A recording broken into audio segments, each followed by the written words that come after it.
Mesdames et messieurs, chers amis, je voulais prendre quelques instants de votre temps pour m'adresser à vous directement. Il y a 25 ans que nos deux pays entretiennent des relations diplomatiques. 25 années d'histoire commune, de destin lié, entre aussi des peuples dont les liens s'enracinent beaucoup plus profondément à travers les siècles.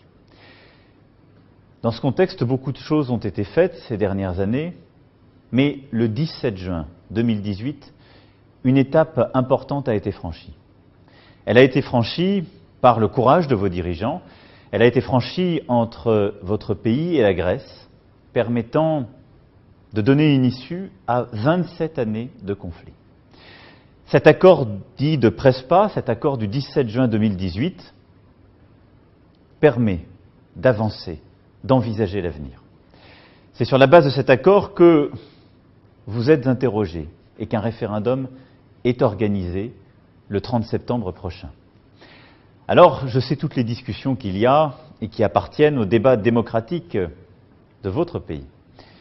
Mais de là où je suis, parce que je crois dans notre continent, dans la force de l'Europe, dans la force de l'intelligence collective et des coopérations qui sont les nôtres, je voulais m'engager et vous dire ma conviction. Je sais qu'aucun accord n'est jamais parfait. Je sais que pour les uns, cela ne va pas suffisamment loin, pour les autres, ils auraient négocié autrement. J'entends toutes les critiques qui peuvent être faites. Cet accord, il était inespéré il y a quelques mois. Cet accord, ça fait 27 ans qu'il est attendu. Cet accord, il a été rendu possible parce que vos dirigeants et les dirigeants grecs ont été courageux. Alors je le soutiens pleinement, fortement. Je pense qu'il est au cœur même du projet d'avenir de votre pays. Il est au cœur même d'une ambition pour votre jeunesse et de ce que nous pouvons faire ensemble pour les prochaines années. Voilà, mes chers amis, mesdames et messieurs, le message simple, clair, humble que je voulais vous passer. Je ne suis pas vous, et vous aurez à voter souverainement dans ce débat politique important pour votre pays.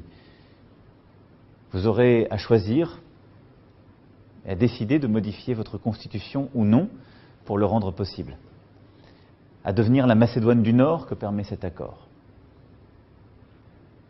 Je m'engage fortement pour le oui, et je crois très fortement que cet accord est bon pour vous, pour toute la région et pour l'Europe. Je compte sur vous.